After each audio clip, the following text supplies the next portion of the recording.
R.L. Stine.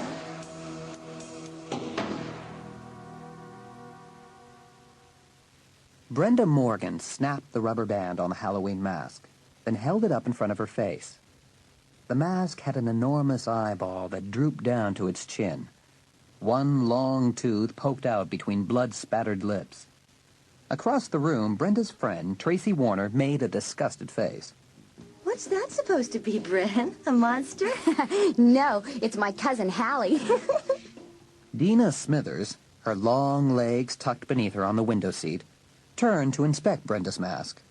Why are you always picking on Halley? I'm not. That was a compliment. Brenda thinks Halley is a monster. She is a monster. You should give the poor kid a break. Brenda's just angry because Halley took her room, and she had to move into this closet. It's not a closet. I like this room. It's cozy. Anyway, it isn't her room for permanent, you know. Halley's only living here until her stupid parents work out their stupid divorce. You're not wearing that mask to your Halloween party, are you, Brenda? No, it's my little brother Randy's mask. So what's your costume gonna be? A clown? Brenda, you bought a clown costume? No way. Hey, I can sew anything. I started making it last Saturday. It's gonna be the weirdest clown costume you ever saw. What's Halley's gonna be? Brenda opened her mouth to answer, but before she could, a loud shout, coming through the air vent on the floor near the wall, interrupted her. Turn down that music. I can't hear myself think down here. Sorry, Mom. You have to remember to keep it down. The air vent comes down into the hallway, and I could hear every note. Sorry. You girls want anything? Some Cokes or something? No thanks, Mom. We're okay. Is Halley up there with you? No, I haven't seen her. She promised she'd help me fertilize the rhododendrons this afternoon. I haven't seen her, Mom. All right, then. Hallie's always doing that.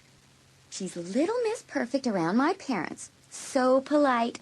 Always volunteering to help with the chores and stuff. What's wrong with that? She just does it to make me look bad. When my parents aren't around, she does nothing but complain about them. Oh, come on, Brenda. You're not being fair. She's probably just nervous. I mean, it would be really hard to have to live away from home and go to a new school in your senior year and everything. Mm-hmm. And Halley's probably really messed up about her parents. Can you imagine? Your parents going to court and having a battle over who gets to keep you? That could really mess you up. Okay, she's been through a rough time, but that's no excuse. You know, when she came here last month, I thought it would be kind of neat, like having a sister my own age. Mm-hmm. But Halley hasn't been friendly at all. Come on, Brenda. It's true. She's constantly taking my clothes without asking, and the other night she couldn't find her government text, so she took mine and claimed it was hers. I even think she's been flirting with Ted. Huh? Are you and Ted going to the homecoming dance? I guess. Noah and I are going to drop by, but we're probably not going to stay. School dances are always such a bore. Do you have a date, Dina? Dina stood staring out the window, her lips drawn in a pout. Hey, look who's coming up the driveway. Huh? Who? It's Halley. And guess who she's with? Ted. What? I don't believe this. Look at how she's grinning at him. What are they laughing about? What's so funny? Calm down, Brenda. There's no law against walking with Ted, you know. There should be a law against that disgusting grin. Look at her tossing her blonde hair around.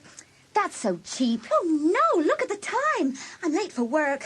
Dr. Harbour will have a fit. Are you still working in that vet's office? Cleaning up after the poodles? Later, guys. But before Dina could reach the doorway, Halley walked in, grinning and pushing her light blonde hair back off her forehead. Hi, everyone. How's it going? Hi. Ted entered the room behind her, glanced at Brenda, then quickly looked away. Can I borrow your car, Brenda? Just for an hour? Ted offered to give me a driving lesson. Isn't that great? Borrow my car? Well, you don't mind, do you? We're just going to drive to the mall parking lot so I can practice parking. No, okay.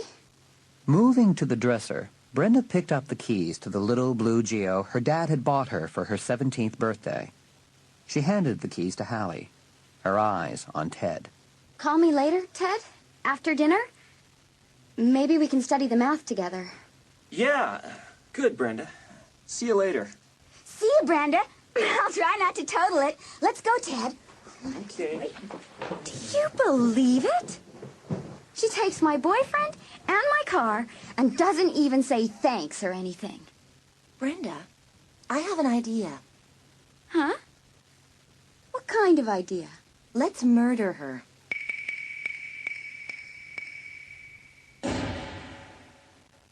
In a corner of the vast concrete mall parking lot, Ted was instructing Halley on the finer points of parallel parking. Now he sat twisted in the front passenger seat, craning his neck to peer out the rear window. Okay, now turn the wheel a little more and back it up. Like this?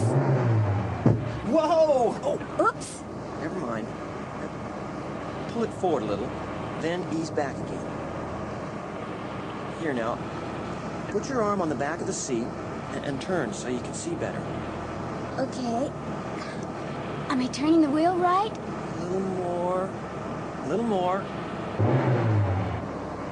Phew, I did it. Do you think I'm getting it? Yeah, it's not so hard once you get the back in. This is really nice of you, Ted. I mean, giving me this lesson. Well, I had an hour free, so... Ted's voice trailed off as he noticed that she hadn't removed her hand from his arm. Now she squeezed it through his sweater. Everyone's been so nice to me. The Morgans have been just great. I don't know what I would have done. I couldn't stay at home. It was such a nightmare. Lawyers in and out. My mom and dad shrieking at each other. Everyone crying all the time. That's really bad news. Say, maybe we should practice parking one more time. It's getting pretty close to dinner time. Ted tried to pull his arm out from under her hand. As he moved away, his hand brushed Halley's bag, which toppled over, spilling its contents on the floor at Ted's feet. Oh, sorry. Hey! What's this? A driver's license with your name on it. You already have your license. Give me that. It's not a very good picture of me, is it? Halley, I don't get it. You already have your license. Why did you want a lesson? Halley raised her eyes slowly to Ted's and wet her lips. I just wanted to get you alone. Then, before Ted could remove the startled expression from his face, Halley reached over and slid her hands around the back of his neck, pulled his face down to hers, and kissed him. The kiss lasted a long time. When it ended, they were both breathing hard. Hey, whoa, we shouldn't, you know. I mean, we shouldn't. Then Ted moved close for another long kiss.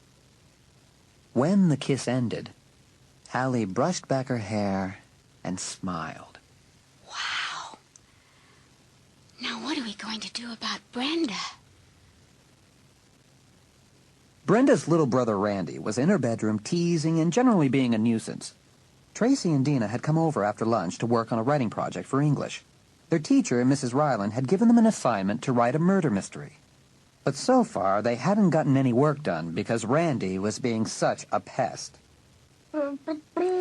Randy, get lost. Why are you hanging around here? Dina and Traci and I are trying to work.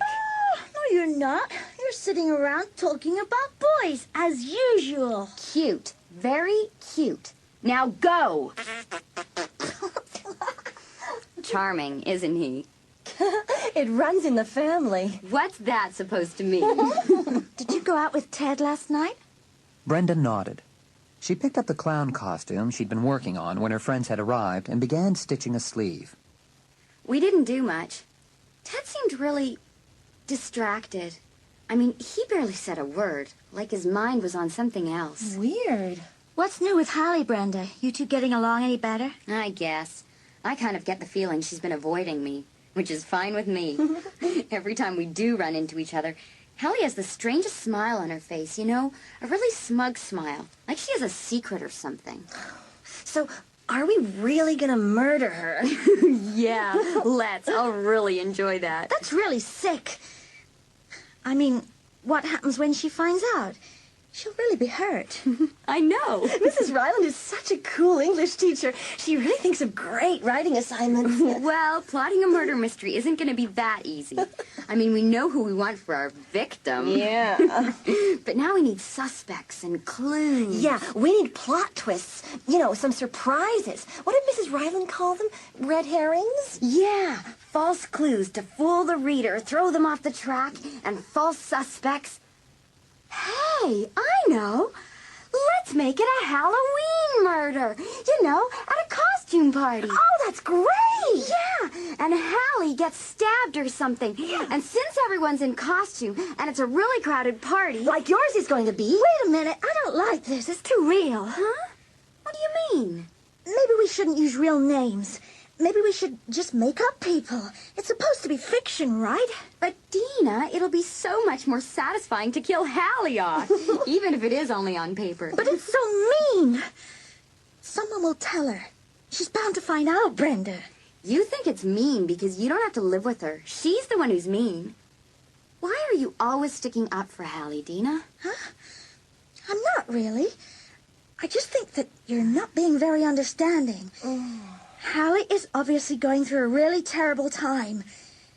I remember when my parents split up, and... Dina's voice trailed off. Suddenly, a flood of memories swept over Brenda. Staring hard at Dina, she thought, Gosh, I completely forgot. Dina went through the same thing. Dina's parents had a terrible custody battle over her, and Dina freaked out or something. No wonder Dina always takes Halley's side. She's been through the same nightmare. Dina turned away and stared out the window. Then, suddenly, her mouth dropped open. Dina, what is it? What's out there? Nothing. Brenda and Traci both rushed up beside her and pressed their faces to the window. There in the driveway stood Ted's old Honda Civic. It took Brenda a while to focus on what she was seeing. Suddenly, she realized with a jolt that Halley was kissing Ted. Oh, murder Halley for real for this.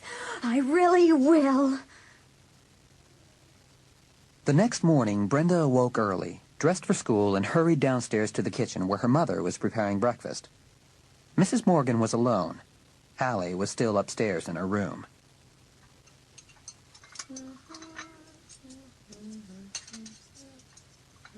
Mom, I really have to talk to you about Halley. Oh, not again, Bren. Mom, she's ruining my life. Brenda, we've had this discussion before. Remember, I told you to be patient with Halley. It's her life that's being ruined, you know. Mom! No, stop. You and Halley are seniors in high school. You should be able to solve your own differences and get along. You shouldn't have to come running to me like a 10-year-old. Why do you always take her side? Brenda, settle it with Halley. Don't make me choose sides. At that moment, Halley entered the kitchen, a bright smile on her freshly scrubbed face. Morning, everyone! That afternoon, at the end of school, Brenda stepped out of her 7th period study hall and bumped right into Dina. Hi. What's wrong? Why the frown? Bad day. I read the wrong pages for the Spanish exam. Wow, that is bad news. Listen, can you come to my house tonight to work on the murder plot? It's due right after Halloween. I could come over after work. About 8? Okay, good. I'll call Traci and tell her to come too. Oh, by the way, what's your costume gonna be? You know, for my party? I don't know. I think I'm just going to be a monk. Huh? A what? A monk. I found this huge old brown bathrobe with a hood in my mom's closet. I guess it used to belong to my dad. It looks like a perfect monk's robe.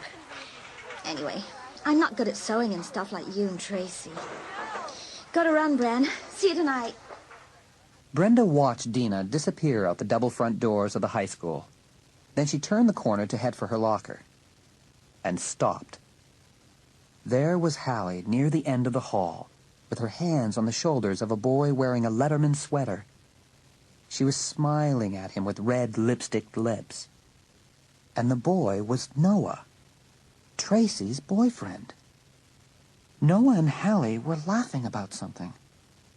She pretended to slap his face, then let her hand glide over his cheek. Noah turned bright pink. I don't believe this. First she kisses Ted right in my driveway, and now she's coming on to Tracy's boyfriend in front of the whole school? What is her problem? I have to find Tracy. I have to tell her. A girl called to Brenda, and she turned to say hi. When she turned back, Brenda saw that Noah was alone now, and he was staring down the hall at her. Then he started toward her. Brenda, hi. Hi, Noah. I saw you watching us. Yeah? Listen, Brenda, Halley and I, we were just talking, you know? I mean, that's all. We're in the same math class. We came out and we were just kidding around about math. Uh-huh. So you don't have to run and tell Tracy that I was coming on to Halley or anything, okay? Hey, I won't say anything. I'm not a cop, you know. It's just that I know you and Tracy are best friends and, well... I'm not gonna run to Tracy every time you talk to a girl in the hall. Listen, I've got to get home. Yeah, okay. See you. Hey, your cousin's really nice, you know? That night, Tracy came over right after dinner, eager to get started on the murder mystery plot. Brenda was dying to tell her about seeing Noah and Halley laughing and flirting in the hall together, but somehow she held it in. The effort made her tense and uncomfortable all evening. Dina arrived a little after 8. The three girls sat around in Brenda's room, trying to plot their Halloween murder, with little success. I'm just not inspired tonight. Me neither. I'm too tired to murder anyone tonight. Let's try again tomorrow. Think about it, okay? I'm sure we can come up with a good way to murder Halley. We have to. A few minutes after Tracy and Dina left, Ted called. Brenda, I have to talk to you. No way I'm talking to you, Ted. No way. Brenda leaned over the desk and stared down at the blur of tiny words on the page of the history textbook. I can't concentrate on anything tonight. Halley must be boy crazy. First Ted, then Noah. And tonight she had a study date at another boy's house. Is she trying to win over every boy in school? Oh, I have to stop thinking about her. Maybe I should get up early and read it in the morning when I'm fresh. As Brenda started to get up, her eyes went to the window across the room. A man's face was staring in at her, his eyes bulging, his mouth wide in an ugly, leering grin. Ah! When Brenda screamed, the man's face remained set in its ghastly, open-mouthed expression. Brenda! What's the matter? As she stared at the bulging eyes, Brenda realized he couldn't move. He wasn't real. The face was a cardboard cutout taped to the outside of the glass. With a trembling hand, Brenda pulled the face off the window. Brenda, what happened? I heard a scream and... I'm sorry. This face, it was in the window. I thought it was a man. A man? Brenda's eyes fell to the back of the mask. Something was written there. Hey. Brenda, you scared me to death. Me too. There's something written on the back. It says, "See you on Halloween." Funny joke. Hey, don't look at me, Bran. I didn't do it. Randy, did you deliberately scare your sister like that? No way. I didn't put that mask there. Really. Then why are you grinning? I'm just grinning, that's all. But I didn't do it, Brenda. I didn't. Brenda turned her gaze on Halley, who had an amused expression on her face. Hey, don't look at me. Why would I tape a dumb mask to your window? It was just a silly joke. Why are you so upset, Brenda? I guess I'm a little jumpy or something. Really, what a fuss over nothing. Mrs. Morgan turned and followed Randy out the door. With a smug smile, Halley hurried after. I hope you don't have bad dreams because of it. Brenda picked up the mask and looked at the scrawled words again. What did it mean? Was it just Randy or Halley playing a dumb joke? Or was something really going on?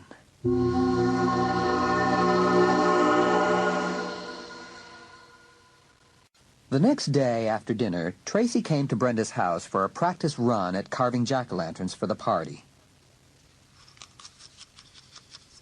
Yuck! This pumpkin goo is really gross. Save the seeds. We can roast them when we're finished. Okay, I'll get a big spoon. We've got to really scrape this pumpkin clean or else it'll start to smell. Hi, everyone.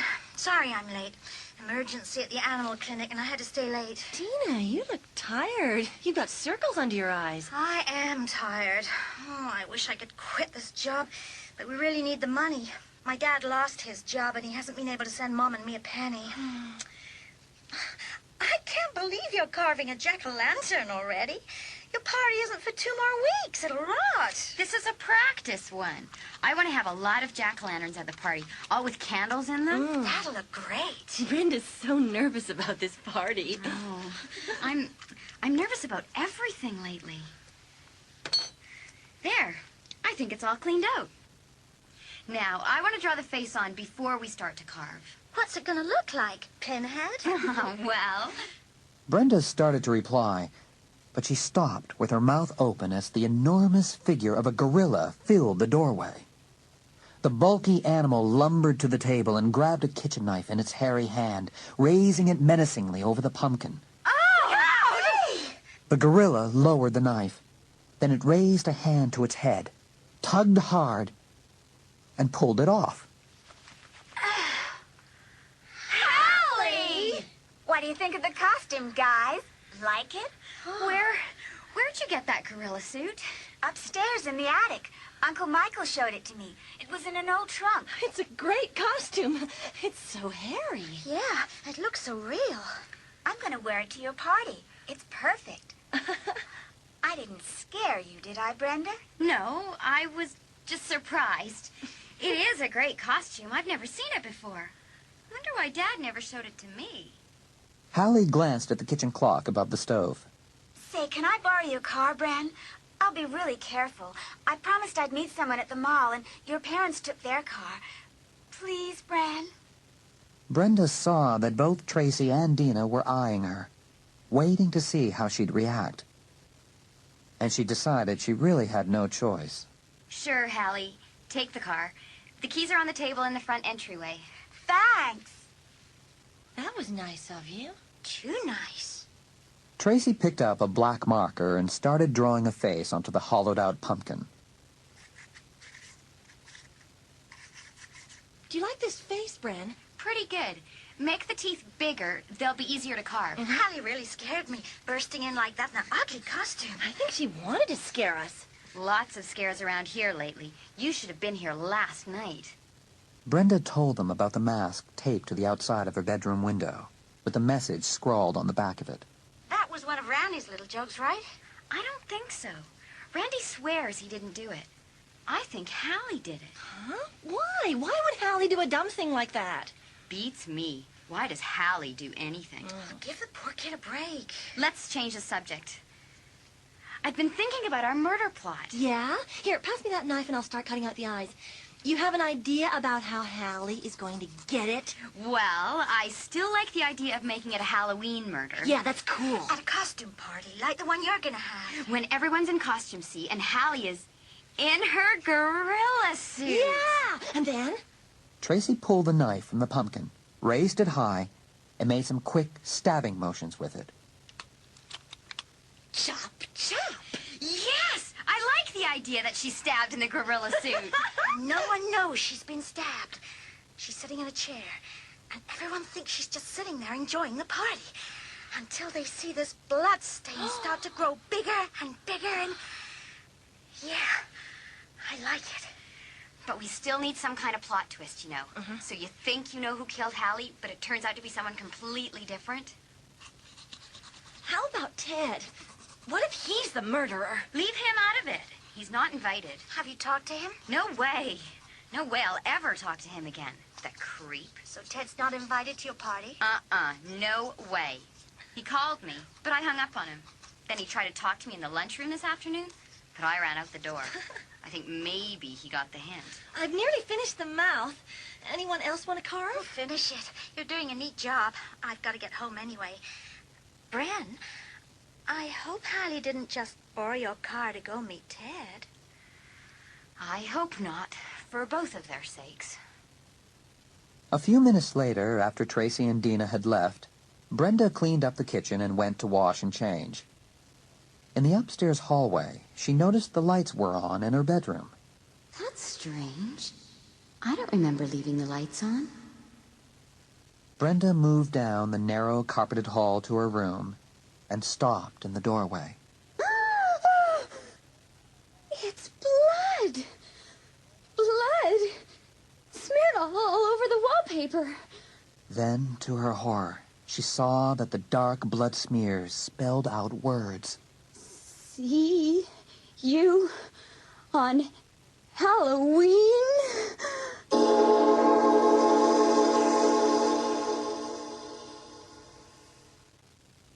The following night, Brenda and Traci were seated across from one another in a red vinyl booth near the rear of Mulligan's, an enormous ice cream restaurant at the mall.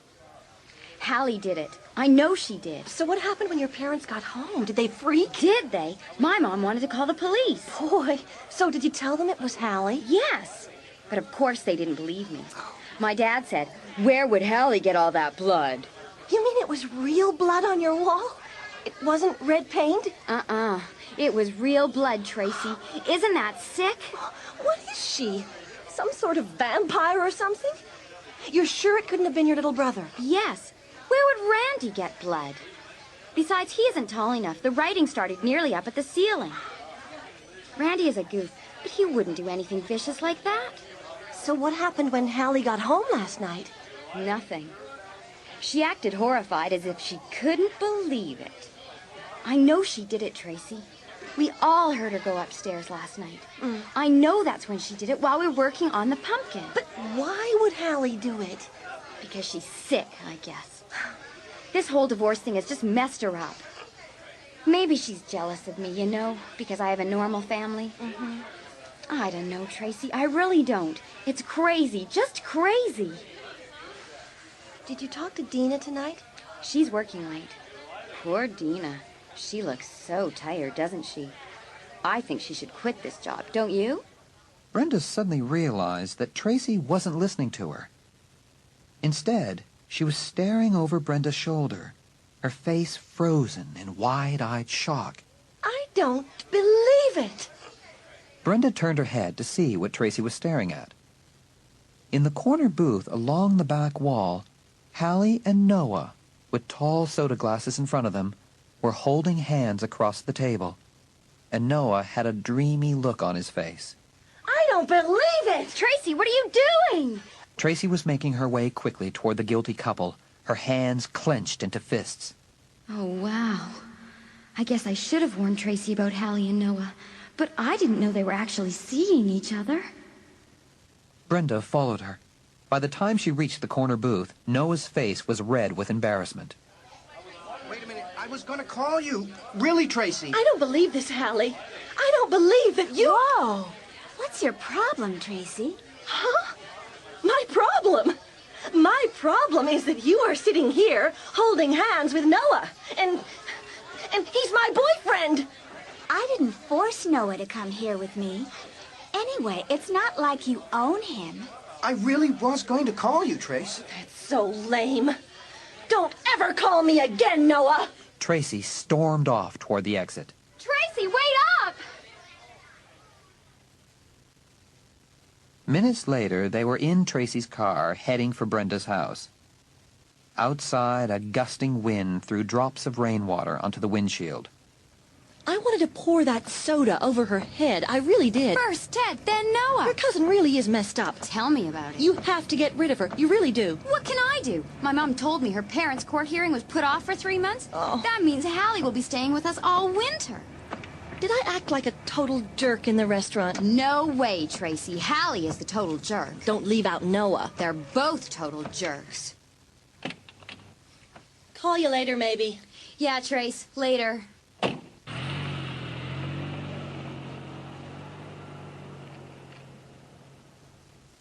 Brenda had walked nearly to the front stoop when she realized her little blue Geo was gone. She stopped short and stared at the empty driveway. In the house, she found her parents sitting in the living room. Dad, my car, it's gone. Well, Halley took it. What do you mean Halley took it? She borrowed it, dear. She said you said it was okay. Huh? But that was last night. I really didn't say... Brenda... You weren't using the car, and Halley needed it, so I didn't see any harm in letting her take it. Brenda, it's not like you to be selfish. You're really not being nice to your cousin, you know. I have to go upstairs and change. I'm all wet. Halley said she'd bring the car back early. She just had a study date. I know. I saw her. Brenda, wait. I have an apology to make. The guy who was supposed to come today, you know, to remove the wallpaper and paint your room, he didn't show up. He's coming tomorrow, he promised me. You mean? Yes. The words, they're still there. If you'd rather sleep downstairs on the couch tonight, I'd understand. No. I'll sleep in my room. It's okay. Oh, and by the way, Ted called. What did you say to him? Just that you were out, that's all. What was I supposed to say? Nothing. That's fine. Brenda made her way to her room. The scrawled words greeted her as she clicked on the ceiling light. Forcing herself to look away, she changed into a long flannel nightshirt. On a corner of her desk, the jack-o'-lantern they had carved the night before grinned at her. Gosh, the Halloween party's less than 2 weeks away and I haven't done a thing about it. And what about Ted? Should I give him a call? Am I still furious at him? I don't know. Brenda settled herself at her desk to do some homework. After about an hour, she heard Halley come in. Brenda quickly closed her door. She certainly did not want to see Halley again tonight. She glanced at the clock. A few minutes past 11. She decided to go to bed. She turned out the light. Then, as she pulled down the covers, the jack-o'-lantern on the desk across the room caught her eye. In the gray light from the bedroom window, it grinned at her. An evil grin. You're not going to grin at me like that all night. Padding barefoot across the shag rug, Brenda turned it until it faced the wall. Then she crept back to bed and pulled the covers up to her chin. Outside the window, the wind howled, sending sheets of rain pattering against the glass. A flash of lightning cast the room in a brief, silvery glow. The scrawled letters on the wall seemed to pop out at her. Brenda closed her eyes. I've got to get to sleep. I'll be a wreck tomorrow. I really have to turn off my mind.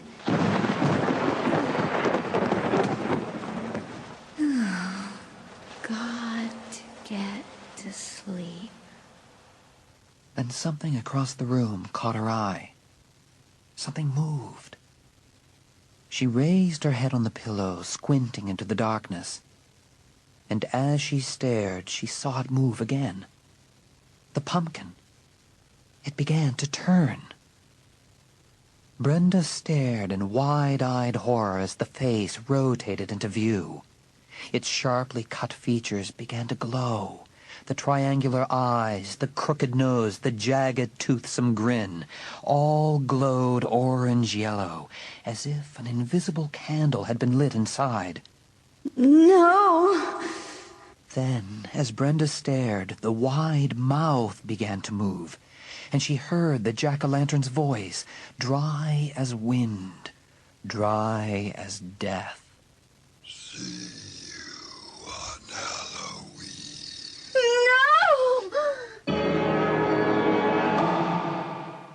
Brenda sat straight up in bed, her heart pounding. Staring through the gray darkness, she saw that the pumpkin had turned back to the wall. No, it hadn't turned back, she slowly realized. It had never moved. It had been a dream. An ugly nightmare, as ugly as the scrawled words on her wall. For a long time, Brenda stared hard at the pumpkin. Then she let her head sink back to the pillow and fell into a deep, dreamless sleep. The next afternoon, after school, Brenda was crossing Oak Ridge Street in front of the high school when she saw Ted loping after her. Hey, Brenda! Whoa! Hey, we still have a date for the homecoming dance? Huh? Are you kidding me? What makes you think I'd go with you? I just thought you might want to. Listen, Brenda, I'm really sorry. I've been calling you for days, you know. And every time you just hang up. You're sorry about what? About, you know. Halley broke up with you, is that it? She's going out with Noah now, so you decide she'll come back to me, your second choice. Huh? Noah? Halley is going out with Noah? Since when? You really didn't know that? Really? Your cousin Halley sure gets around. Tell me about it. She's nice, though. Brenda didn't reply. As they stopped at the corner, he suddenly put his arm around her shoulders. She started to pull away, then decided not to. She realized she was happy they were getting back together. I still really like you. I like you, too. I just think we should see other people, too. You know, not be so serious. Ted's words stung Brenda, but she forced herself not to react. Did you ask Halley to the dance first? No way! I asked you weeks ago. Remember? Ted leaned his head down and kissed her. His lips were dry and scratchy against hers.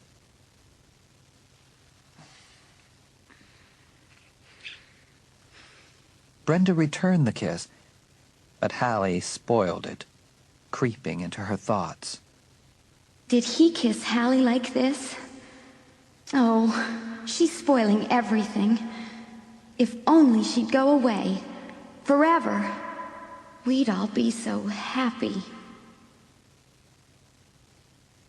That night, Traci stayed for dinner, and afterwards the two girls went up to Brenda's room to wait for Dina to come from her job.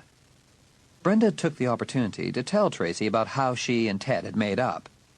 Sort of. Anyway, I guess I'll go with Ted Friday night. It's our last homecoming dance, after all. So where's the lovely Halley Benson tonight? Out scouting more of the local talent? I have no idea where she is. I barely speak to her anymore. Does she care? Not much, as long as she can borrow my car whenever she wants. Yeah. Hey, guys. I can hear every word you're saying. It took Brenda a moment to realize that Dina's voice was coming from the air vent on the floor. Really? You can stand in the hall down there and hear every word. Good thing you weren't gossiping about me. We were just going to start. So, are we ready to kill Halley? I know I am. Wait, let me get a pad. Okay. We've got to get serious about this murder. We have to turn the assignment in a week. I have some good ideas. I've been thinking about murdering Halley a lot. In fact, I've been thinking about nothing but. At least you've kept your sense of humor. Who's kidding? Brenda, your dad and I are going out to the Smithsons for a few hours. Watch Randy, okay? Okay. Good. Now we can go downstairs and do our plotting in the living room. It's much more comfortable than this cramped little closet. Yeah. Even if it does have nice white walls now. In a few minutes, the girls were settled in the living room, sprawled over the furniture. So, what are your ideas? How does Halley get it? Is she strangled? No, forget strangling. It's too good for her. Maybe we should hang her. We could have her tied up I and... think we should change our victim's name. You and Traci are taking this too seriously. You're starting to scare me. You think we really want to murder Halley? Yeah, you're giving me the creeps. Let's stick with stabbing. It's a Halloween party, yes? Right. Halley is in her gorilla suit. I'm a clown. Dina's a monk. And Traci, what's your costume gonna be? A peacock. A what? A peacock. I've got these great peacock feathers, and I've made this great-looking peacock tail. I found a bird mask in a store, and I'm going to sew these little tiny... Okay, so you're a peacock. Let's stick to our murder. Which one of us gets to stab Halley? Mrs. Ryland said it should be the least likely suspect. Well, I guess that's you, Dina. Yeah. I mean, Traci and I have good reason for hating Halley, but you don't. So you should be the murderer. But we have to make it tricky. We have to Need make... a Coke or something. Can I get anybody anything? Bring 3 Cokes. As Dina disappeared toward the kitchen, the front door opened and Halley came in. Hi, guys. Without waiting for a reply, she hurried up the stairs. Moments later, Dina returned with the 3 Cokes. Right. We're at the costume party, and Dina convinces Brenda to switch costumes with her.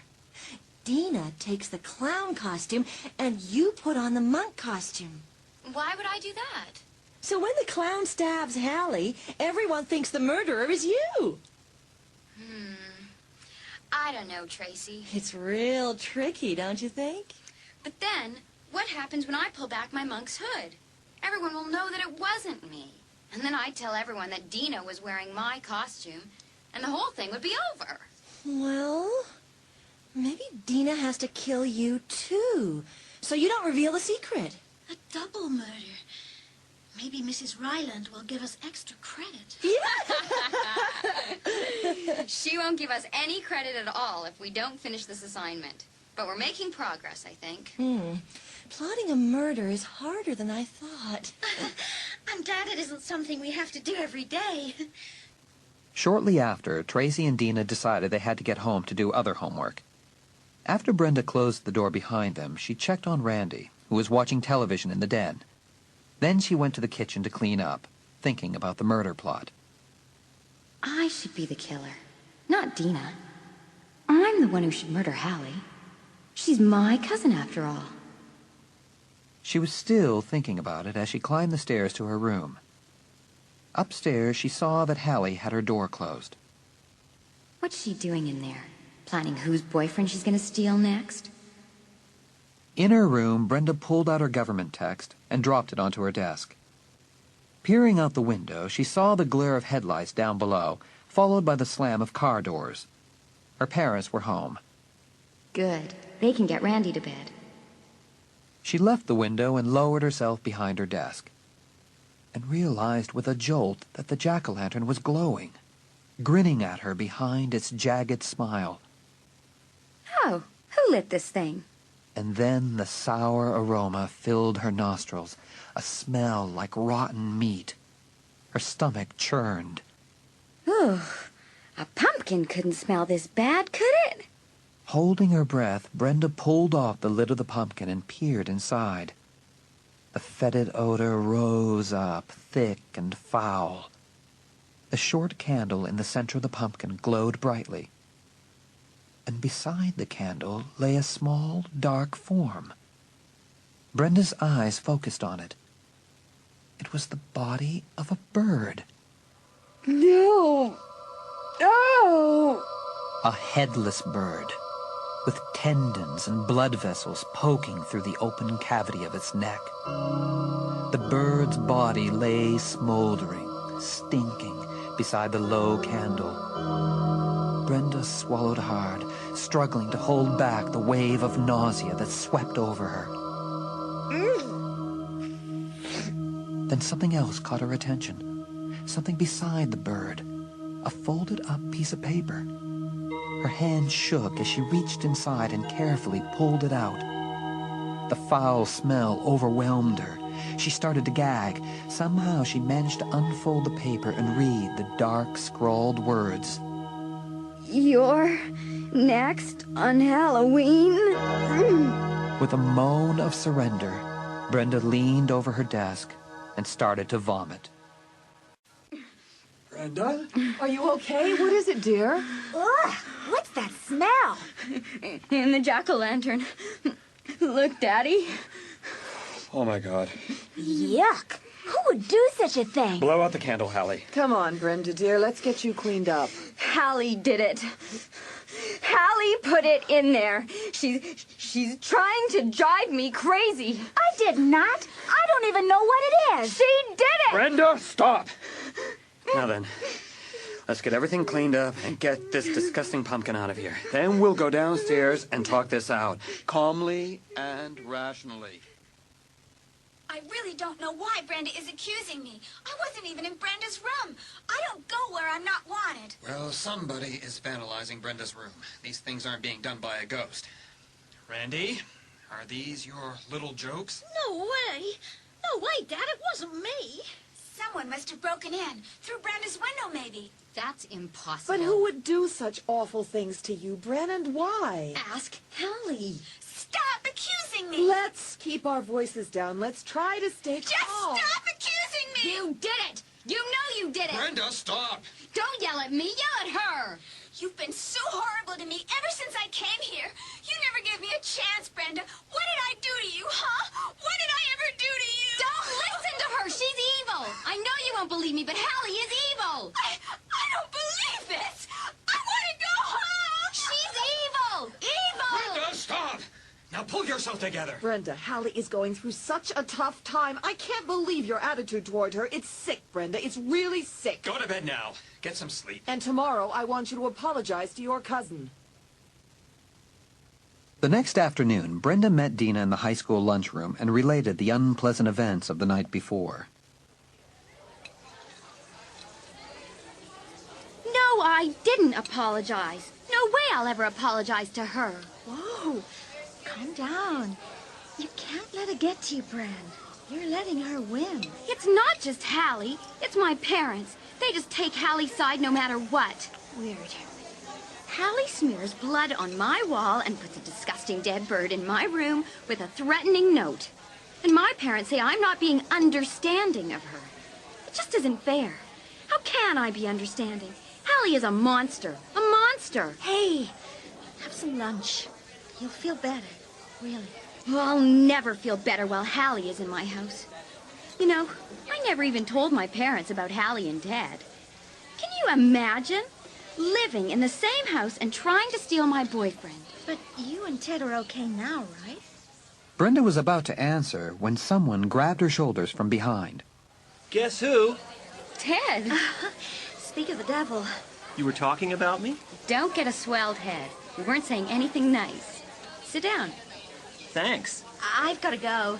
I'll come over later. Okay, Bran? Yeah, good. Oh, I have to work on my government paper, but come anyway. See you later, then. Dina's so tall. She should try out for basketball. She hates basketball. And don't ever say anything like that to Dina. She's terribly sensitive about her height. What'll she do if I call her Beanpole? Hey, what flavor is this yogurt? You want it? You can have it. I'm not very hungry. Brenda suddenly realized Ted wasn't listening. He was staring at something across the room. Ted? Following his gaze, Brenda saw that Halley had entered the lunchroom, snuggling against Noah, who had his arm around Halley's shoulders. What a touching scene. Looking back at Ted, Brenda felt a cold shudder run down her back. Ted had the strangest expression on his face, an expression Brenda had never seen before. Sadness and envy and anger, all mixed together. That evening after dinner, Brenda was staring at the screen of her computer monitor, trying to make some progress of the government paper. How's it going? Oh, sorry. Didn't mean to scare you. Your mom let me in. I thought you were Randy. He's been begging me all night to play Super Nintendo. Oh. I'm not getting too far with this paper. No? Well, let's see. Oh, well, you spelled your name right at the top. It's a good start. Thanks for your support. How did it go with Ted at lunch? Are you two okay now? I don't know. I guess we're okay.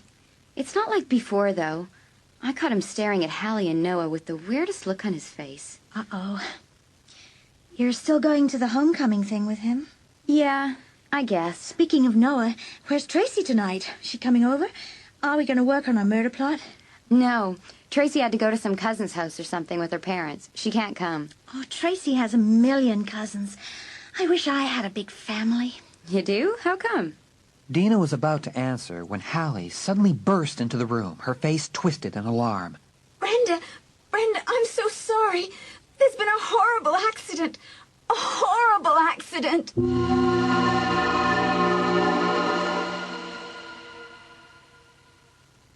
Halley turned and ran down the stairs and out through the open front door into the night. Brenda followed her, her heart pounding. The front porch light was on, casting a triangle of light toward the driveway. Behind her, Brenda could hear Dina's footsteps following. Halley, what is it? Then Brenda saw the car.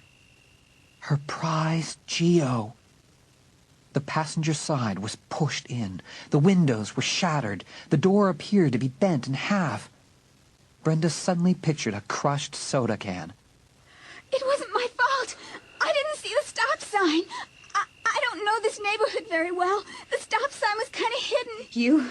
You went through a stop sign? But it wasn't my fault. The other car, it shouldn't have been going so fast. If it had been going slower, then it could have stopped.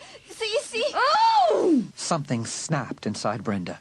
She leapt at Halley, and her hands wrapped around her throat. Then they were down on the cold, hard driveway, surrounded by blackness, rolling in the shadows.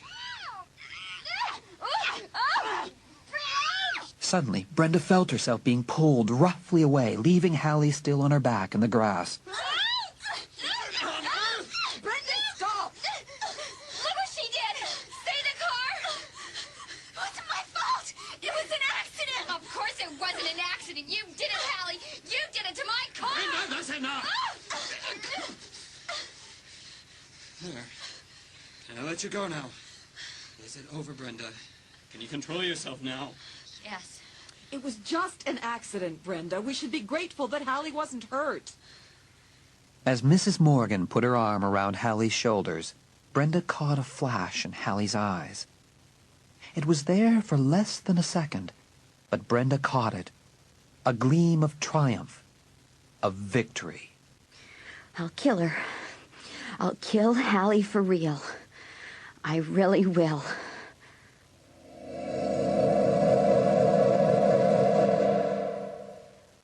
The next morning, Dina called Traci before school. Traci, it's me. Dina, what is it? I'm running a little late this morning. Traci, you're gonna be late for school! I know, Mom. Traci, I'm really worried about Brenda. Brenda? What's Brenda's problem? What did Halley do this time? Wrecked her car. Oh, wow. Not the Geo. Brenda loves that car. Halley practically totaled it, and Brenda went psycho. She freaked? She tried to strangle Halley in the driveway. It was horrible. The two of them were crying and wrestling around on the ground. I really think Brenda was trying to kill her. Oh, wow. That's bad. Mr. Morgan had to pull them apart. Is Brenda okay? She wasn't hurt, but I think she's really messed up. I'm so worried about her. She'll be even more messed up when I tell her what I saw yesterday afternoon. Traci, get off the phone! I'll be off in 1 minute, Mom. Give me a break, okay? Huh? Traci, what did you see? What are you talking about? I have to get off. My mom is having a cow. You have to tell me. After school yesterday, I stayed late. I had some stuff to do in the computer lab. Anyway, I went out back, by the student parking lot. The only car still in the lot was Ted's red Honda. Yeah? So? Ted was in the car. And guess who he was making out with? Halley? You won the prize. They were going at it like... Traci, come on! I can't wait any longer! Coming, Mom. I'm hanging out now. But I thought Ted and Brenda were back together. So does Brenda. I mean, they're going to the dance tomorrow night and everything. Maybe you shouldn't tell Brenda what you saw, Traci. She's so messed up already. Yeah, maybe. You're probably right, Dina. But do you believe Ted? He and Halley deserve each other. I was tempted to call Noah up and tell him about Ted and Halley. Noah is so dumb. He thinks Halley is only interested in him. Halley sure is messing up a lot of people. I guess you and I will be home tomorrow night while everyone is at the dance, stuffing ourselves with microwave popcorn and watching TV. I guess. I've got to get off. I hear my mom on the steps. Bye! Poor Brenda. At school, Brenda had trouble concentrating all day long. She had the feeling that people were staring at her, gossiping about her. She had lunch with Ted, sitting across from him in a corner of the lunchroom. He seemed nervous, uncomfortable, which wasn't like him at all. Brenda told him about Halley smashing up the blue Geo, but she didn't mention the fight. Was the car totaled? Can it be fixed? My dad took it to the garage this morning. I guess I'll find out later. Bummer. That was a neat car. Yeah, bummer. We'll take my car to the dance. Should I pick you up before the game, or do you want to meet at the stadium? Pick me up. If the dance is a drag, we don't have to stay. The rest of their shared lunch was passed in awkward silence. When the bell rang, Ted jumped up quickly and hurried from the lunchroom without waiting for her. Brenda had the feeling he was glad their lunch was over, as if he were eager to get away. At home that evening, Brenda's mood didn't improve. Halley ate an early dinner by herself, then hurried upstairs to her room and slammed the door. When Mr. Morgan got home from work, he had news. Brenda, your car can be repaired. It'll be expensive, but the insurance will cover most of it. Will it be like new? Well, it'll look okay, but cars are never really quite the same after an accident. Brenda nodded and took her place at the dinner table. It was a quiet dinner. She excused herself early, having eaten only half, and hurried upstairs to work on her government report.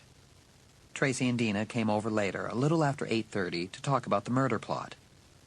Brenda was glad to see them at first, but her mood darkened when she realized that Traci and Dina were uncomfortable and tense around her, too. No one could concentrate. Finally, the three girls gave up. Brenda was actually relieved when Traci and Dina left a little after 10. Brenda's side still ached from the fight the night before. She felt so sleepy she could barely keep her eyes open. In the living room, she announced to her startled parents, I'm going to bed. At 10 o'clock? Are you sick? Just tired. Is Halley going to sleep too? I don't know, Mom. I haven't seen her. She hasn't been out of her room all night. I think she's really upset. Brenda was too tired to discuss Halley. She muttered goodnight and made her way, yawning, up to her room. There, she slipped off her clothes and pulled on a long nightshirt. She clicked off the overhead light and eagerly slid under the covers. It took only a few seconds to realize that something was wrong. Brenda felt something damp on the back of her nightshirt. Squirming, she felt another damp spot on her shoulder. Something lumpy and wet. Something was in the bed. Oh! Brenda jerked upright and leapt off the bed, shoving the covers away. What's going on? What is it? She lurched for the light switch and clicked on the ceiling light, and saw the dark blobs on the sheet. She realized at once what they were. Wet chunks of dark, raw meat. She could smell them now, the putrid aroma of rotten flesh. Staring hard, Brenda saw that the meat appeared to move. No! Tiny white worms were crawling on the meat chunks, hundreds of them.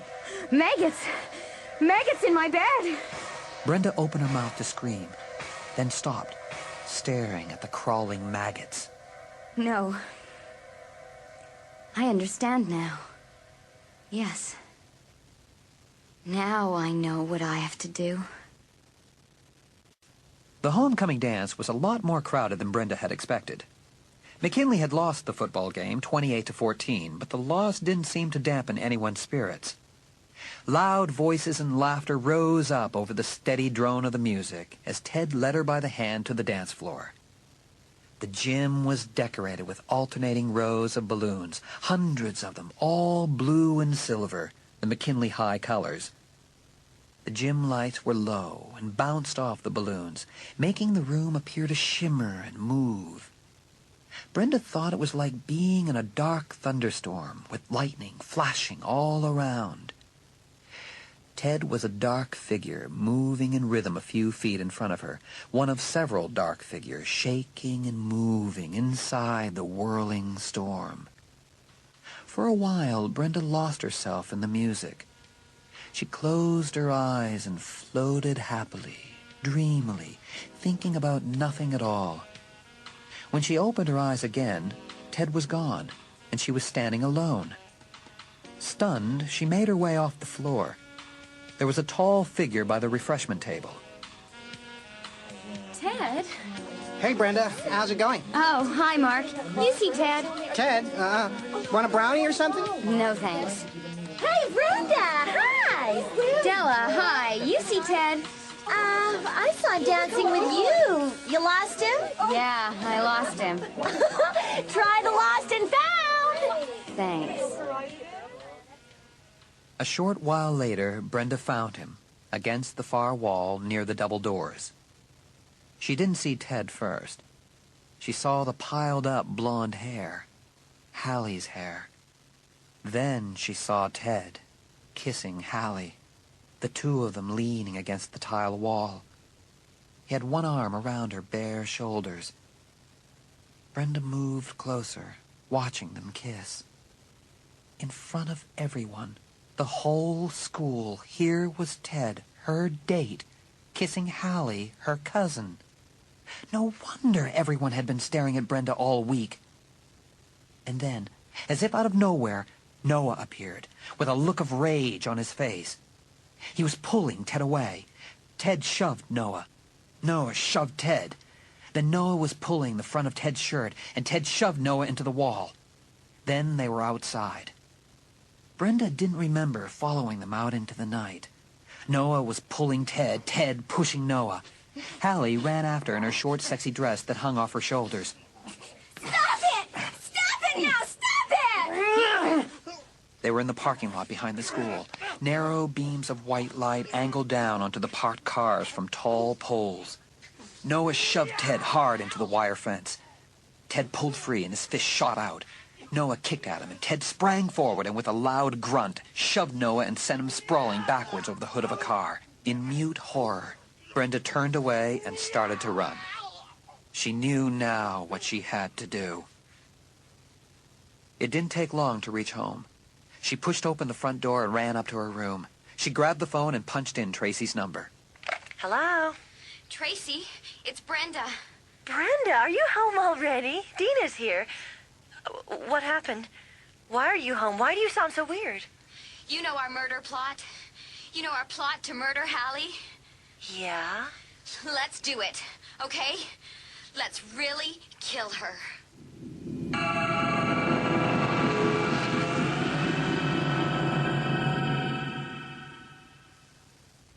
The next afternoon was gray and menacing.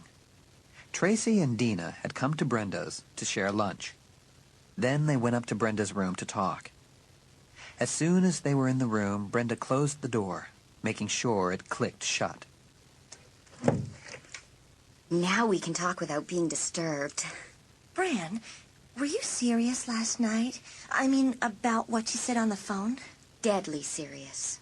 Oh, wow. You mean we're gonna plan a real murder? We've already planned it. For Mrs. Ryland's assignment. But that was just for fun. Murdering Halley will be fun. I can't believe you can sit here so calmly and talk about killing your own cousin like it's nothing. I've thought about it a lot. I know we can do it. Sit down, Dina. You're making me nervous standing like that. Come on, we've got a lot to talk about. Are you sure you can't just talk to Halley? I mean, if you tell her... Tell her what? That I don't want maggoty meat in my bed anymore? That I'd really prefer it if she kept the headless, decaying birds to herself? That I don't need her stealing my boyfriends and deliberately wrecking my car? Okay, calm down, Bren. We know what you've been through. Halley stole my boyfriend, too. There's no point in talking to her. I'm sorry. I just thought... Killing Halley will be so easy. I've got it all planned. We just switch costumes at the party. No one will know who did it. And then Whoa, back up, Bren. Not so fast. What do you mean, switch costumes? Oh, look. Everyone knows I'm going to be a clown, right? I've told everyone I've invited to the party. Yeah, so? And everyone knows that you're going to be a peacock. If we can get my tail feathers to stay on. And Dina's going to be a monk, right? So what if we switch costumes? Look! What's that? Another costume? It's a Frankenstein costume.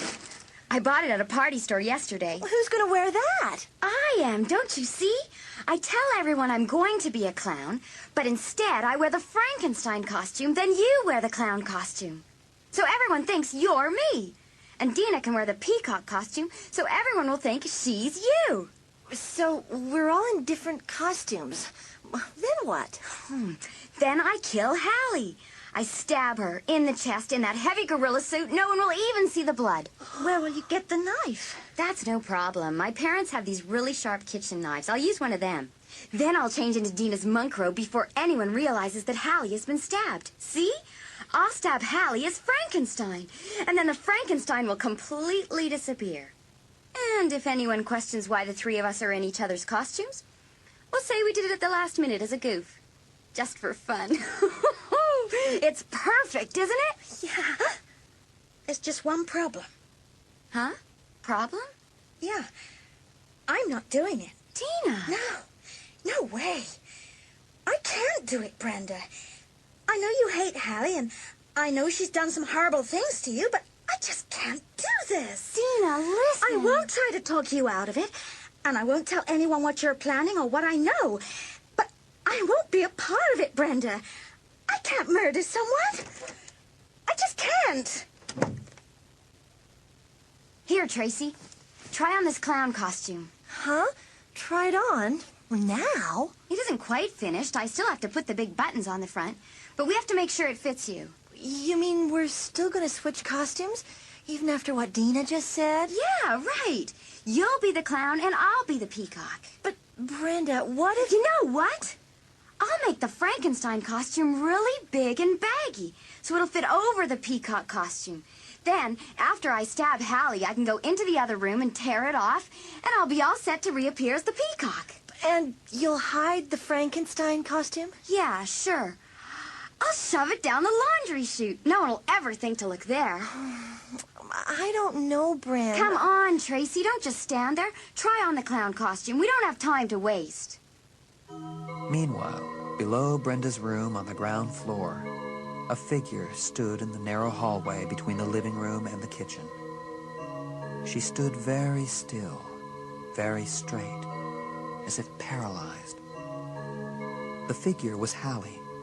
She had been standing in the hallway for a long time under the air vent that led up to Brenda's room, and she had heard every word that was said. That night, Brenda borrowed the family car to drive to the mall to get the thread and buttons she needed for the costumes. The sewing store was in a corner of the mall, near the auto service center. Brenda parked, crossed the parking lot, and pulled open the heavy glass door of the mall, stepping through a blast of warm air into the brightly lit corridor. Win a new Corvette! The banner caught her eye as she entered. Beneath the banner was a shiny red Corvette. And standing beside it were Ted and Noah. Brenda stopped short. She wasn't sure she was seeing correctly. No, it was definitely Ted and Noah. She watched as Noah gave Ted a playful shove. The two of them laughed heartily. Huh? I don't believe this. Brenda pictured the two boys tearing at each other in the dark parking lot the night before. And now, here they were, joking and laughing together. Brenda stared at them. She felt a wave of disgust rise over her. Boys are jerks. Then she remembered she didn't want Ted and Noah to see her. She turned abruptly in the direction of the sewing store, but too late. Brenda! Hey, Brenda! Whoa, Brenda! Wait up! Brenda, hi. I was going to call you, Bren. Oh? How did you enjoy the dance? Yeah. Listen, I'm sorry. I messed up. Yeah, you did, Ted. I guess if I said I'm sorry... It wouldn't do you any good. But I really am sorry, Bren. Yeah, me too. I'm real sorry. You know, you could give me another chance. It won't happen again, really. I swear to you, Bren. That's for sure. No, wait! Your Halloween party. I guess you don't want me to come now. Suddenly, Brenda had an idea. It was so mean, so bad, it made her laugh out loud. You can come to the party, Ted. Huh? I can? Yeah, sure. Just about everyone from McKinley is coming. You might as well come, too. Do you have a costume? Not yet. Well, you can do me one favor. Sure, anything. Come as Frankenstein. Huh? There are some good Frankenstein costumes at the party store over there. Come as Frankenstein, okay? Okay, Bren, you got it. Hey, Ted, what's happening? Hang on, Noah. I've got to get going. Listen, Bren. See you at the party, Frankenstein. At the sewing store, Brenda found the materials she needed to complete her clown costume and picked up some thick foam padding. As she drove home, she thought about how really well the afternoon had gone. Running into Ted hadn't been such a bad thing after all. She couldn't wait to tell Traci and Dina how she had maneuvered Ted into a Frankenstein costume. The same kind of costume the killer would be wearing. What a riot. Thinking about it cheered Brenda up a lot. Dina's decision not to join in had come as a surprise. But then Dina had always defended Halley since the day Halley arrived. Dina had some kind of soft spot for Halley, Brenda decided. Was it because Dina's parents had gone through a terrible divorce and a long, drawn-out custody battle, just like Halley's parents were doing now? Brenda shuddered, thinking about Dina. They had been such close friends. But during the divorce, Brenda just couldn't bear to be with Dina or to see her. It was just too horribly sad. Brenda had been glad when the mess was all settled and Dina was happily living with her mother, and she and Traci and Dina could all be friends again. Yes, she had been very glad. But now Dina was breaking away from the trio again, refusing to join in. Too bad. Too bad. But I guess I can understand. Brenda pulled her father's Pontiac up the driveway and cut the engine and the lights. Then, grabbing up her package, she hurried into the house. To Brenda's surprise, the light was on in her bedroom. She hesitated at the doorway and peered in. Under the harsh yellow light from the ceiling lamp, Halley was sitting on her bed, her blue eyes brimming with hatred. Come in, Brenda. I've been waiting for you. Brenda stared at Halley, studying her face. Halley's hair, which usually fell freely around her head, was tied tightly back. Her expression was set, as if chiseled in cold stone. What are you doing in here, Halley? What are you doing in my room? Come in, Brenda. We have to talk. What do we have to talk about? Halley? Have I really been so hateful?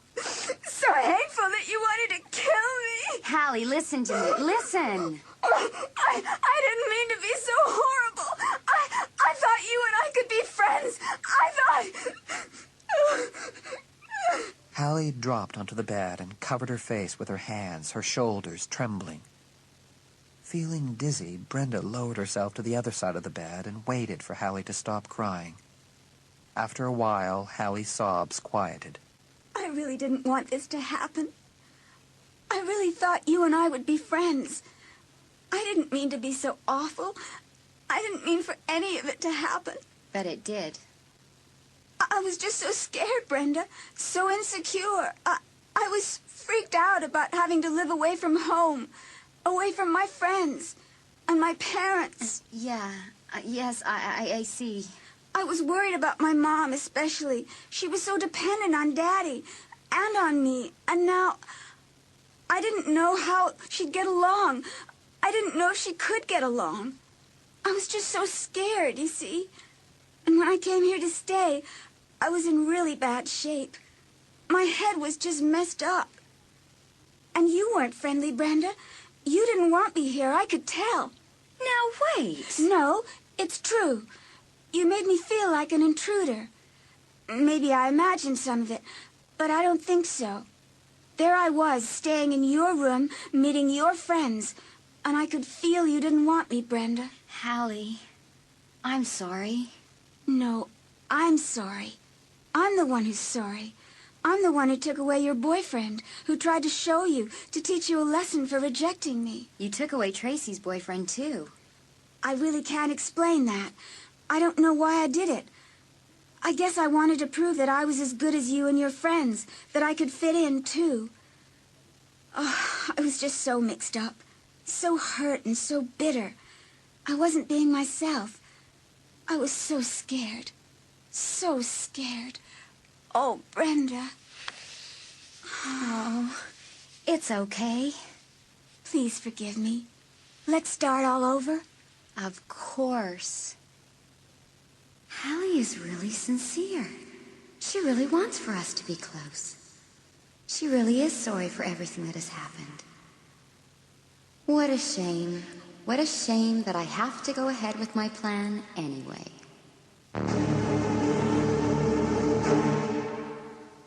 Traci stood in her kitchen, her back against the wall, twisting the phone cord around her wrist. At the other end of the line, Dina's tense voice broke the silence. The whole thing is making me very nervous. Is she really gonna do it? I think Brenda's serious. I think she's going ahead with the plan. I'm just so scared for her, Traci. Shouldn't we do something? Like what? Like call the police. They wouldn't believe it, and Brenda would just deny it. Well, maybe we should warn Halley. Or tell Brenda's parents what Brenda is planning to do. They wouldn't believe it either. They would never believe that Brenda was planning to murder Halley. But if we tell them the whole thing... If we tell them the whole thing, Brenda will say the murder plot is just a school assignment. She'll show them the paper we wrote up, and that will be that. I'm just so scared. I feel bad for Ted. That's such a mean trick Brenda's playing on him, having him come to the party in a Frankenstein costume. I know. If anyone sees Frankenstein stab the gorilla, they'll think Ted did it. Brenda has such a cold sense of humor. Are you and Brenda still trading costumes? Yeah, I'm going to be the clown. She's going to be the peacock. Oh, she's gonna do it. I know it. What are you thinking? Come on, spill. What are you thinking, Traci? I was thinking about Noah, the little rat. You want Brenda to kill Halley, don't you? You really want her to go ahead with it. Yeah, maybe I do. Meanwhile, in the kitchen of the Morgan house, Brenda and Halley worked together at the table, carving sinister jack-o'-lantern faces in 6 large pumpkins in preparation for the party.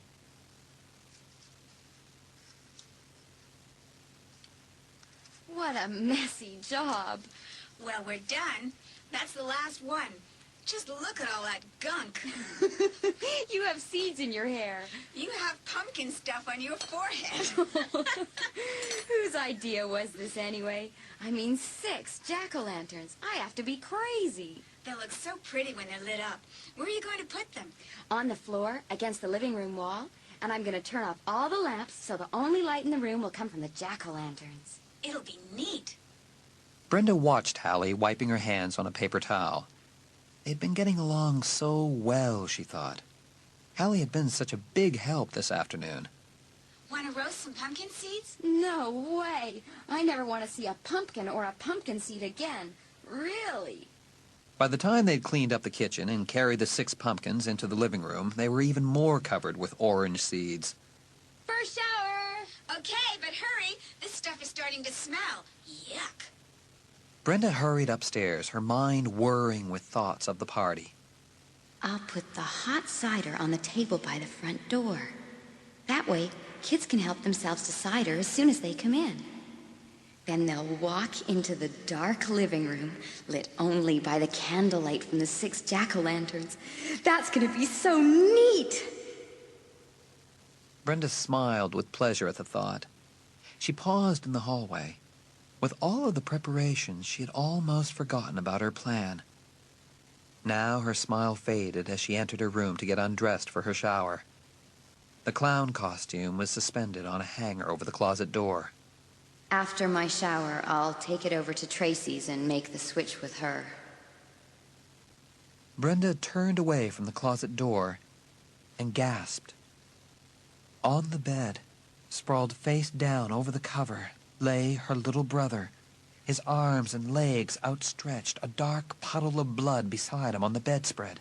Randy! Gasping for air, she stumbled toward her bed, reaching for his shoulders. Randy? Gotcha! Randy raised his head from the pink bedspread and grinned at her. No! Randy, how could you? You scared me to death. Plastic blood? I don't believe I fell for plastic blood. I got it at the party store. It looks real, doesn't it? Get out of here. Off my bed. Come on, out. Gotcha! Gotcha! Gotcha! Oh, what a scare. And just think, tomorrow will be even scarier.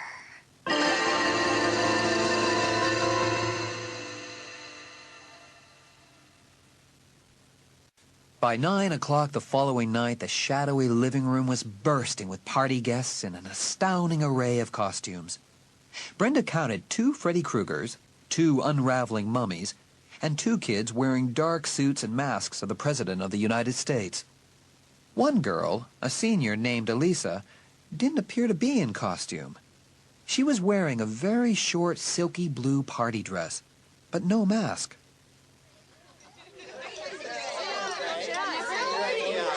Elisa, who are you supposed to be? Hi, Bran. Can't you tell? I'm Cindy Crawford. Elisa pointed to the mole she had painted above her upper lip. Right. Nice costume.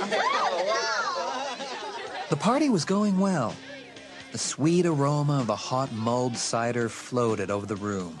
The row of jack-o'-lanterns against the wall glowed eerily, casting strange shadows along the floor and up to the orange and black crepe paper strung just above everyone's heads. Music pounded from the stereo. The gorilla circulated through the room, carrying a tray of tiny hot dogs and rolls. The monk stood hunched beside the fireplace, masked beneath her heavy, dark hood, leaning close to hear what a masked Princess Di was saying to her. Finding it hard to move around in the crowded living room, the peacock eventually removed its tail, tossing it into the downstairs bedroom where all the coats had been draped over the bed. Half an hour later, the crowded room had become hot and steamy. The candles and the jack-o'-lanterns had lowered. The grinning pumpkin heads sent out dim, flickering light over the dancing couples. Having served the last of the cocktail hot dogs, the gorilla sat in a folding chair against the wall. Across the room, the clown danced energetically with one of the mummies. One of the Frankensteins had his arm around the bare shoulders of Cindy Crawford. No one paid any attention as another Frankenstein stepped up beside the gorilla's chair. No one saw the gleam of the kitchen knife in the Frankenstein's hand. The hand moved quickly, a swift sideways move, and the knife blade plunged into the gorilla's chest. No one could hear the gorilla's strangled cry from beneath the heavy mask. It tried to rise, then dropped heavily back onto the chair as the knife was pulled out. No one saw the gorilla's head slump forward on its chest. And no one paid attention as the Frankenstein monster slipped quietly away into the deep shadows.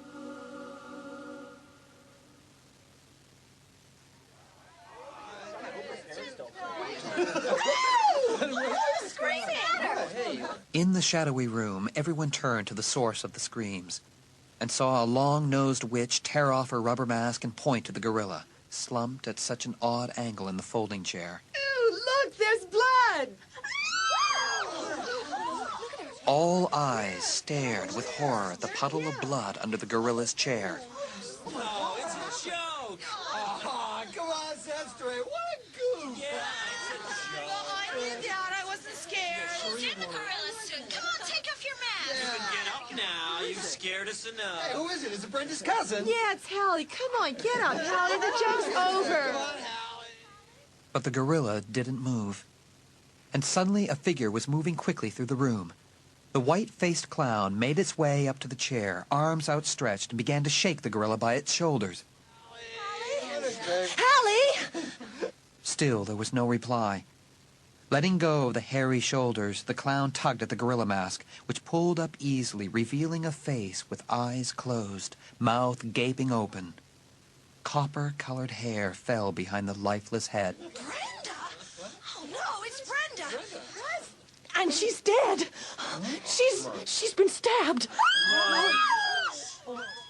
The clown figure dropped the gorilla mask, which bounced on the carpet beside the puddle of blood. Then the clown tore off her own mask. Traci, why are you wearing Brenda's costume? Yes, Somebody call the police. Yeah, call 911, somebody. Suddenly, the dark-robed monk burst through the tight crowd. Dina tossed back her hood.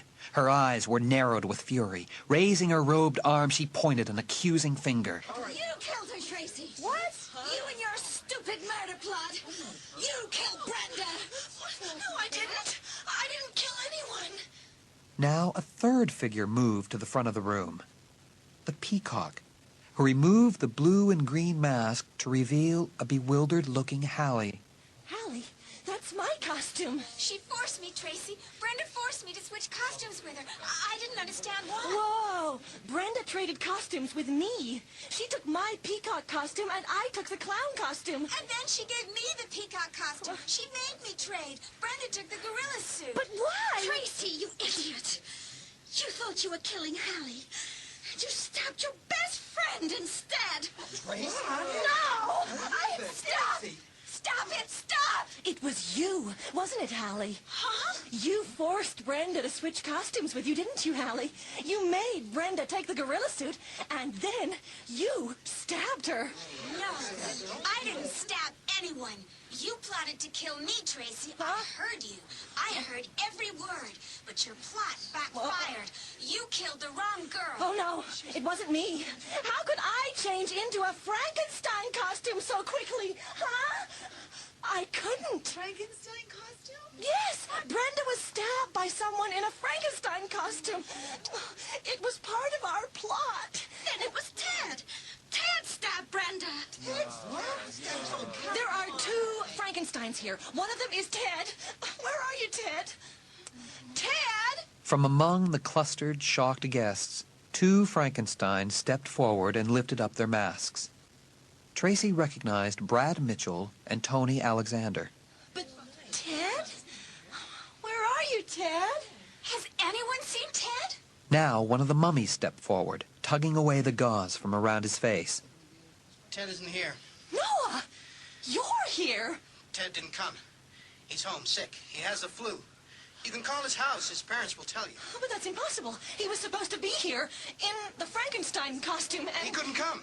He has the flu. It's true, Traci. Suddenly, Noah's face froze in horror. Slowly, he raised his trembling hand to point toward the chair. Oh, my God. All eyes followed his terrified gaze. In the straight-backed chair, Brenda moved. Slowly, the corpse raised its head above the dark gorilla body and stared into the startled faces of her friends. The eyes blinked, and the mouth moved. Happy Halloween. The joke is over, and so is the party.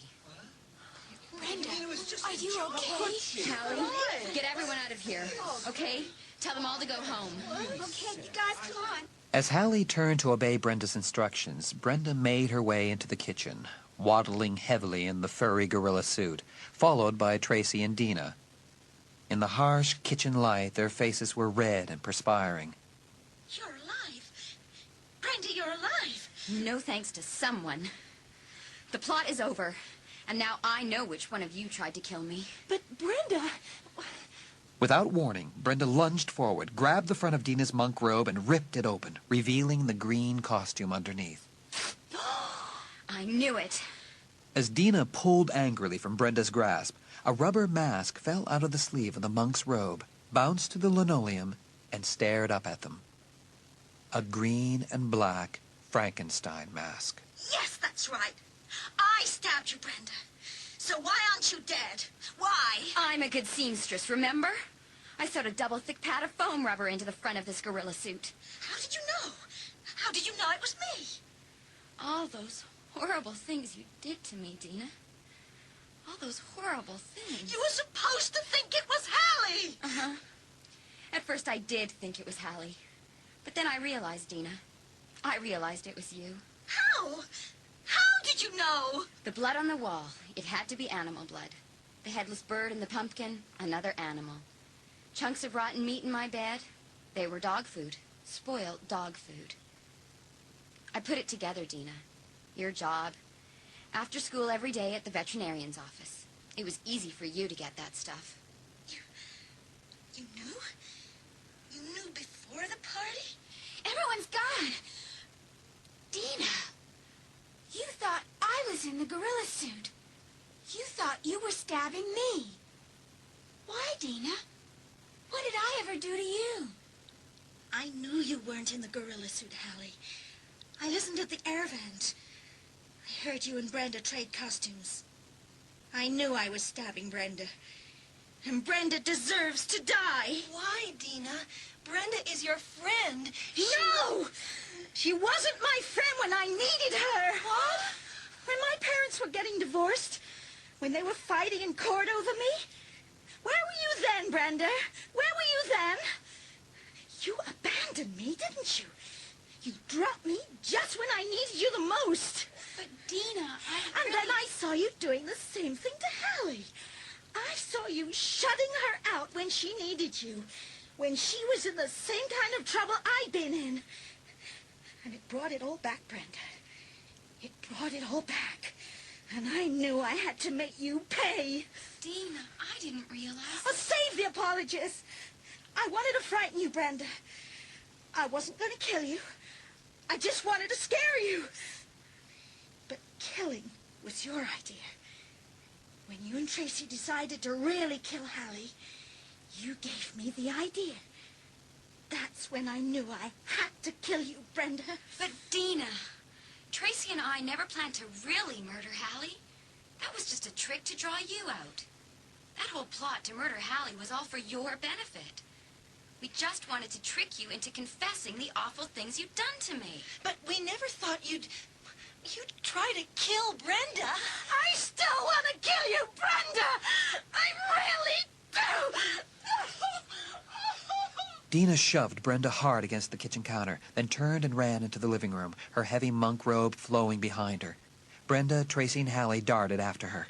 Dina, stop! Dina had nearly crossed the shadowy living room when she stumbled over one of the flickering jack-o'-lanterns and toppled onto the floor. Dina, wait! No! Let me go! Let me go! Tangled in the long robe, Dina struggled toward the front door, crawling on her hands and knees like an animal. And then 2 dark uniformed policemen were in the doorway, blocking Dina's path. Whoa, hold on there, young lady. All right, now what's going on here? Who called 911? Later, when everyone had gone, Brenda and Halley sat together over the kitchen table, cradling mugs of steaming hot chocolate in their hands. The house was silent. Brenda's parents were picking up Randy at his friend's house and would soon be home. I feel so bad. I had no idea Dina had such resentment, such hatred. I didn't deliberately drop Dina as a friend when her parents were divorcing. It was all such a mess back then. I really thought she wanted to be alone. The police were very gentle and understanding with Dina. I think she'll be okay. Yeah. Now she'll get the help she needs. Brenda raised her mug and held it up toward her cousin.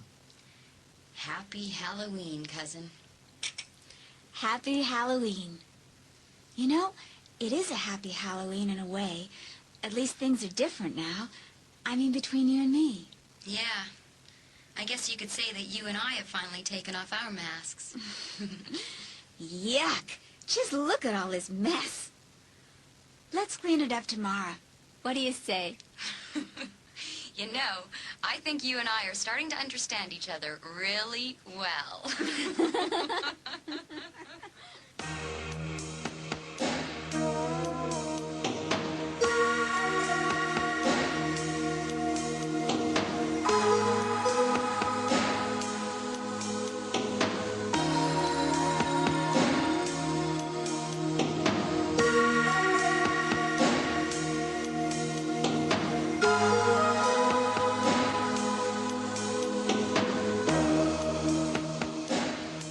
In Halloween Night, Brenda was played by Toni Berry. Halley, Stacey Jefferson. Dina, Jill Shilling. Traci, Denika Fairman. Ted, Mike Fitzpatrick. Noah, James Good. Mrs. Morgan, Kate Harbour. Mr. Morgan and the narrator, Bill Dufriss. Halloween Night was adapted by William Roberts and produced by Anne Rosenfeld. This is a Story Circle production for Scholastic Publications.